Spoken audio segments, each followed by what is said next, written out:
मेरे भाई, बड़ा अच्छा लगा कि आप पत्रकार होकर इतने सजग हैं कि आप इन चीज़ों को फॉलो कर रहे हैं। पहली बात तो उस प्रेस कॉन्फ्रेंस में सिर्फ गुरदयाल सिंह नहीं थे, मौलेश्वर सिंह ने उस कॉलेज की स्थापना की।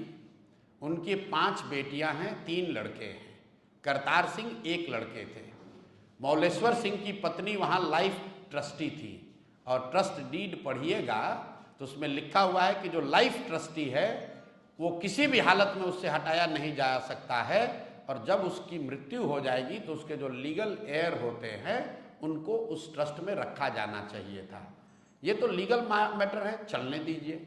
हम लोगों ने आरोप लगाया है, मान लीजिए कि हमने गलत आरोप लगाया। आप पत्रकार हो के इतने सजग हैं, और दिलीप जायसवाल बेचारे इतने निसहाय हो गए हैं कि वो जवाब भी नहीं दे पा रहे हैं। भाजपा देश की इतनी बड़ी पार्टी है, भाजपा के पास इतना भी दम नहीं है कि जो जानकारी आपके पास है वो जानकारी वो दे। आपने उनका ठीका उठाया है, बहुत अच्छी बात है, आप सवाल उठा रहे हैं। तो मेरे भाई फिर से दोहरा देते हैं, दिलीप जायसवाल ने उस कॉलेज में, जिसमें कि वो क्लर्क थे, जो सिखों का माइनॉरिटी का कॉलेज है, जिसमें 20 से ज़्यादा सिख उस समय ट्रस्ट के मेंबर थे, उस जितने भी ट्रस्ट के चलाने बनाने वाले लोग थे उन सब को हटा के दिलीप जायसवाल जो सिख नहीं हैं ये कैसे उसके मैनेजमेंट में आ गए, इसका जवाब आप हमको दीजिए। आप क्या दीजिएगा? दिलीप जायसवाल दें, जो भी उनके सलाहकार हैं वो दें। दूसरी बात, उस कॉलेज में 50 से ज़्यादा बिहार के अलग अलग दलों के नेताओं के परिवार के लोग मैनेजमेंट कोटा से जगह पाकर मेडिकल की डिग्री उन्होंने हासिल की है। तो किस आधार पर उन 50 नेताओं के बच्चों को उसमें एडमिशन दिया गया, ये बता दीजिए। बिहार का सामान्य परिवार का कोई बच्चा मेडिकल करना चाहता है, आपका बेटा अगर पढ़ने जाएगा मेडिकल, बेटा बेटी, तो उसको परीक्षा पास करना पड़ता है। अगर परीक्षा नहीं पास करेगा तो कैपिटेशन फीस देना पड़ता है। लेकिन बिहार के 50 से ज़्यादा नेताओं के परिवार के लोग बिना किसी परीक्षा के उस कॉलेज से पास होकर डॉक्टर बन गए, जिसको दिलीप जायसवाल चला रहे हैं। तीसरा आरोप सुन लीजिए, उस कॉलेज से आयुष्मान भारत के अंतर्गत करोड़ों रुपए की गलत निकासी की गई है, ये भी आरोप लगा रहे हैं। अगर आपको दम है, दिलीप जायसवाल को दम है, तो बता दे कि कितना पैसा आयुष्मान कार्ड योजना में लिया है। चौथा आरोप लगा रहे हैं कि राजेश शाह की 2007 में हत्या हुई है, पुलिस ने FIR किया है, थाने का डायरी निकाल कर देख लीजिए, कोर्ट ने, लोअर कोर्ट ने उसमें कॉग्निजेंस लिया है। दिलीप जायसवाल नेम्ड मर्डर के एक्यूज्ड हैं, नेम्ड एक्यूज्ड हैं।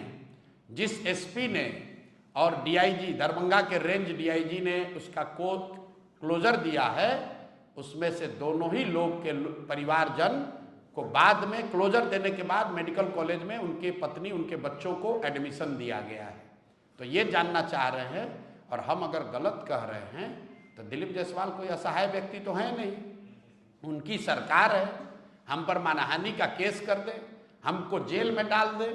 अभी तो इतना दम नहीं है कि मुंह से बोल सकें। दूसरी बात, कल घोषणा किए हैं 18 से पहले दिलीप जायसवाल की माफियागिरी का दूसरा किस्त जारी करेंगे कि सीमांचल के एरिया में इस आदमी ने और क्या क्या गलत किया है।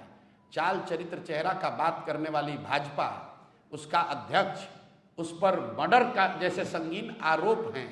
आप केस डायरी मैनेज करते हो, कोर्ट को मैनेज करते हो, सिखों के कॉलेज को कब्जा किए हो, और समझते हो कि प्रशांत किशोर डर जाएगा?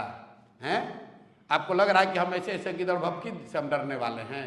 इनकी हालत तो ये है कि लालू जी जैसे व्यक्ति, जिसको कोर्ट ने चारा चोर के चारा मामले में दोषी करार दिया, उनको भी अगर आप कहते हैं कि आपने एनिमल हस्बेंड्री में गलती किया, उनके पार्टी वाले भी जवाब देते हैं।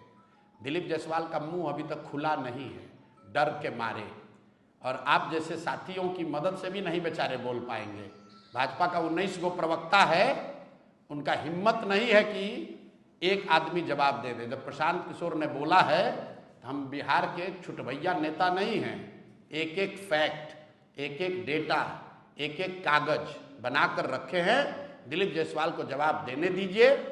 पहले तो जवाब दे नहीं पाएंगे, अगर देंगे तो उसका पूरा समुचित उपाय दिया जाएगा।